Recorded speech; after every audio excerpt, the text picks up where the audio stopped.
Hello guys, this is Syed Yawar Hasan. आप लोगों की तरफ से बहुत टाइम से रिक्वेस्ट थी Q&A करने के लिए। देखिए, Q&A में क्यों नहीं करता, बिकॉज आपकी तरफ से जो टॉपिक्स आते हैं उस पर मैं डिटेल वीडियो बनाना ज़्यादा प्रेफर करता हूं ताकि आपको नॉलेज मिले तो डिटेल में मिले। बट स्टिल आज मैंने इंस्टाग्राम से कुछ क्वेश्चंस निकाले जिसपे से ऑलमोस्ट टॉपिक पर वीडियो बन चुकी है, आप जाके देख सकते हैं। जिन पे नहीं बनी है उन पर अपन ऐसी बात कर सकते हैं, उस पर वीडियो बनाने की जरूरत नहीं। सो स्टार्ट करते हैं। पहला क्वेश्चन है मिस्टर विवेक का कि सर, सप्लीमेंट को लेकर इतनी वीडियोस आ चुकी हैं, उसके बावजूद सप्लीमेंट मार्केट में बिकते हैं और लोग खरीदते हैं।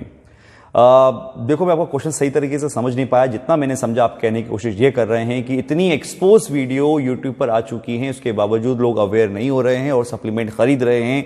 इसका क्या रीजन है? सो इसका एग्जांपल मैं आपको थोड़ा सा पॉलिटिकली दूंगा, क्योंकि मेरा इंटरेस्ट फिटनेस के बाद सबसे ज्यादा जो है वो इसी पर है कि इस दुनियादारी में क्या हो रहा है, और दुनियादारी को लेकर आप लोगों को मैं अपडेट करता रहता हूं। सो आप इस बात को समझो कि जब भी इलेक्शंस आते हैं, कोई इंसान इलेक्शन लड़ता है, वो हार जाता है, तो उसी पार्टी से किसी और नए चेहरे को खड़ा करते हैं ताकि भाई उसके चेहरे पर, उसकी फैन फॉलोइंग पे, उसकी पॉपुलैरिटी पे आप इलेक्शन जीत सको। और ऐसा होता भी है, भले वो काम का हो या भले काम का ना हो। उसी तरीके से सप्लीमेंट इंडस्ट्री में क्या होता है, जब आपको लगता है कि कोई ब्रांड एम्बेसडर बना हुआ है, वो सेल नहीं कर पा रहा है, उसकी वजह से जो कंपनी की सेल है वो डाउन हो गई, या फिर किसी पर्टिकुलर पर्सन ने सप्लीमेंट को कुछ ज्यादा एक्सपोज कर दिया, कंपनी को कुछ ज्यादा एक्सपोज कर दिया, तो वो एक नया चेहरा लाते हैं जो बहुत क्लीन है, प्योर है और उसका फैन फॉलोइंग अच्छा है, वो उसके थ्रू सप्लीमेंट को सेल करते हैं। इसलिए एक तरह से देखा जाए तो इन्फ्लुएंस है। इतने ज्यादा जो इन्फ्लुएंसर्स हैं यहाँ बैठे हुए हैं सोशल मीडिया पे, वो सप्लीमेंट को धड़ाधड़ सेल करते हैं। बस यही रीजन है और कोई खुद खास रीजन नहीं, क्योंकि कंपनी बहुत बड़ी है, इसको बंद करना नामुमकिन है। बाकी खरीदना है या नहीं खरीदना है वो आप लोगों के ऊपर है। मैं ये नहीं बोलूंगा कि सप्लीमेंट से बॉडी बनती है या सप्लीमेंट से बॉडी नहीं बनती। मेरा कहने का मतलब ये है कि जरूरत क्या है इतना इन्वेस्ट करने की, क्योंकि बॉडी के लिए तो पानी भी जरूरी है, लेकिन पानी को आपको गोली किस में बेचा जाए तो वो वर्थ नहीं है। सो बॉडी बन सकती है। जो प्रोफेशनल स्पोर्ट्स पर्सन होते हैं उनके लिए अगर सप्लीमेंटेशन कहीं ना कहीं जरूरी है कुछ एक्स्ट्रा करने के लिए तो एक्सेप्टेबल है, लेकिन एक नॉर्मल इंसान के लिए जिसको फिजिक अच्छी बनानी है, फिट रहना है, उसके लिए सप्लीमेंट पे इतना इन्वेस्ट करना वर्थ नहीं है। तो दूसरा क्वेश्चन लेते हैं। यह है मिस्टर दुबे का। इन्होंने पूछा है कि मेरे ट्रेनर ने मुझे 20,000 रुपीज का स्ट्रैक बनाकर दिया है। उसने बोला है कि मेरी जैसी अगर बॉडी बनानी है तो इसको तो तुमको फॉलो करना पड़ेगा, नहीं तो फिर सपना है, भूल जाओ बॉडी बनाना। अब इस पर मैं क्या जवाब दूं? इसके लिए मैं आपको एग्जांपल एक पॉलिटिशियन का ही दूंगा। ये आपको चेहरा दिख रहा होगा, जो आया था और कहां चला गया पता नहीं। इनका भी कहना था एक बार कि हमने अपना जो कैंसर है उसको गोबर से और गाय के मूत्र से, यानी कि गोमूत्र से ठीक कर लिया। उसी तरीके से ट्रेनर जब सप्लीमेंट बेचते हैं, स्टैक बनाते हैं और कहते हैं कि देखो ऐसी बॉडी बनानी है तो ये सप्लीमेंट खाना पड़ेगा, इन दोनों को आप रिलेट कर सकते हो। कोई भी बॉडी बिल्डर प्रोफेशनल अगर स्टेज परफॉर्म करता है तो वो स्टेज शेयर करता है, यानी कि कंपटीशन खेलता है, तो वो सप्लीमेंट से खाकर नहीं खेलता है। उसकी बॉडी में क्या गया है आप इमेजिन भी नहीं कर सकते, और हम उस पर बात भी नहीं करना चाहते। लेकिन अगर आप ऐसा बोलते हो कि ये 20,000 रुपए का आप स्टैक ले लो और आपकी बॉडी बन जाएगी, तो ये सरासर गलत है। इस दुनिया में कोई भी इंसान सप्लीमेंट लेके, मैं चैलेंज करता हूं, सिर्फ सप्लीमेंट लेकर बॉडी नहीं बना सकता। उसके लिए आपको मेहनत करनी पड़ेगी, आपकी नेचुरल डाइट होती है। बस ये है कि एक साइकोलॉजिकल गेम खेलते हैं लोग। आपने सप्लीमेंट लिया, आपको अच्छा फील होगा, आप पॉजिटिव रहोगे, और चूंकि पैसा खर्च करा है तो मेहनत भी करोगे और डाइट भी करोगे। बस ये पूरा गेम घूम फिर के दिमाग का है। पैसा खर्च करते हो तो थोड़ी बहुत मेहनत भी कर लेते हो। सो यार, 20,000 रुपए का स्टैक लेके किसी की तरह body banana it's not possible. उन लोगों की बॉडी में बहुत कुछ और इससे ज्यादा जाता है, तब जाके वो ऐसी बॉडी बना पाते हैं। सो तीसरा क्वेश्चन अपन लेते हैं। ये क्वेश्चन पूछा है मिस्टर अहमद ने और बहुत ही फनी क्वेश्चन था।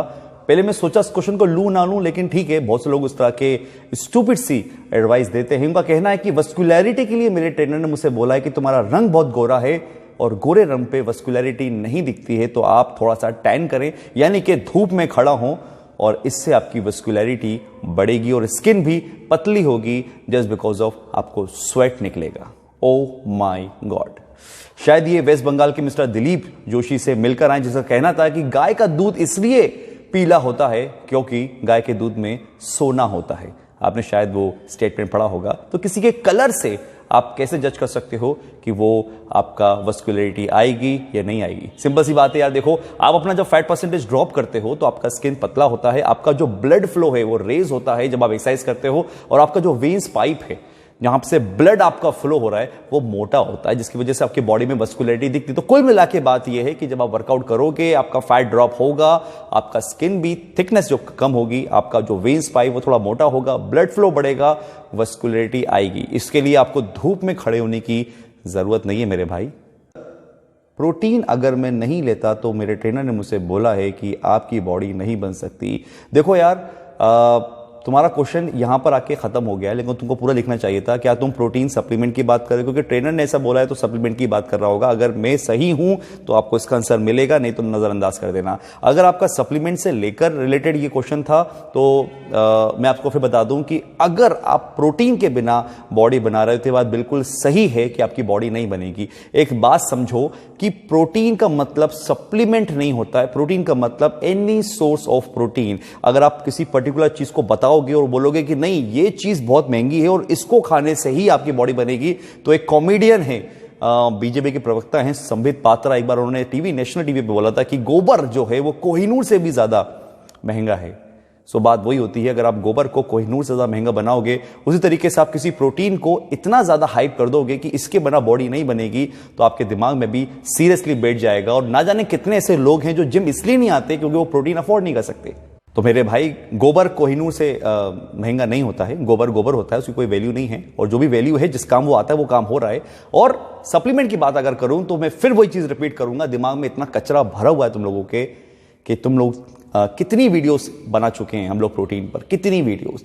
आपका बॉडी को जो रिक्वायरमेंट है प्रोटीन सोर्स की, वो नंबर, बहुत सारे नंबर है प्रोटीन सोर्स के। आप चाहो तो एग ले सकते हो, चिकन एक सोर्स है, आपका पनीर एक सोर्स है, सोया एक सोर्स है, बीन सोर्स है, पीनट सोर्स है, नंबर ऑफ सोर्सेस। क्यों पड़े हुए इस चीज के अंदर कि प्रोटीन खाओगे तो ही बॉडी बनेगी, प्रोटीन के बिना बॉडी नहीं बन सकती। थोड़ी रिसर्च करो। इतनी वीडियोस हम लोग बनाते हैं, उसके बावजूद अगर तुम भटक रहे हो अपने सो कॉल्ड गुरुजी के बातों में आके, तो यार सॉरी, इन वीडियोस पे बनाने का कोई भी सेंस नहीं है। मैं फिर वही बोलूंगा, प्रोटीन के बिना बॉडी बिल्कुल नहीं बन सकती, ये बात बिल्कुल सही, लेकिन प्रोटीन की बात हो रही है ना कि सप्लीमेंट की। सो आप अपनी नेचुरल डाइट के अकॉर्डिंग, आपकी बॉडी वेट के अकॉर्डिंग नेचुरल सोर्स से जो भी प्रोटीन बॉडी में डालोगे और 2-3 साल दिल से मेहनत करोगे, यार तुम्हारी बॉडी 110% बनेगी। हमने भी तो बनाई। थोड़ा सा आगे बढ़ते हैं, और एक क्वेश्चन और था, एक्चुअली क्वेश्चन नहीं था, एडवाइस था। किसी ने पूछा था कि सर 2-3 वीडियोस में आपके साइड में बुक्स रखी हैं, तो ये बुक क्या बॉडी बिल्डिंग की, हमें सजेस्ट करिए कौन सी बुक्स आप पढ़ते हैं। तो देखो यार, ये कोई बॉडी बिल्डिंग की बुक्स नहीं है, इसमें बहुत सारी चीजें हैं, आपकी स्किन, आपके बॉडी से रिलेटेड, इवन आपके mental health, physical, emotional health से रिलेटेड बहुत सारी बुक्स हैं। बुक्स पढ़ा करिए, क्योंकि देखिए छोटी सी बुक है 200 पेज की, द वाटर ऑफ लाइफ। कहने के लिए ये बुक सिर्फ 200 पेज की, लेकिन शायद जिसने इसको लिखी है इसमें 7-8 साल उसने मेहनत करी है, और 7-8 साल की मेहनत आप 7 दिन में पढ़ सकते हैं। बुक्स का फायदा ये होता है। और बहुत सारी बुक है, जैसे कि the guide to spiritual healing, glory of Krishna, बहुत इंटरेस्टिंग बुक है। Fruit and vegetable juice therapy, diet in diseases, उसके बाद योर हार्ट, बहुत सारी बुक्स हैं, अमेजोन में मिल जाएंगी, आप पढ़ा करिए बुक्स को। बुक्स एक्चुअली किसी की सालों की मेहनत होती है। मैं बिलीव करता हूं कोई भी सर्टिफिकेशन और 3 महीने का कोर्स आपको इतनी नॉलेज नहीं देगा जितनी ये बुक्स देंगे, क्योंकि मैं फिर बता रहा हूं सालों की मेहनत होती है किसी की एक बुक लिखने में। सो ये सब Q&A था। आई होप सो आप लोगों को समझ में आया होगा जो मैंने आपको आंसर दिए हैं, और जो भी बच गए हैं उसको इंस्टाग्राम पे मुझे DM कर देना। नेक्स्ट एपिसोड के अंदर हम लोग आपके क्वेश्चंस को कवर करेंगे। Thank you so much.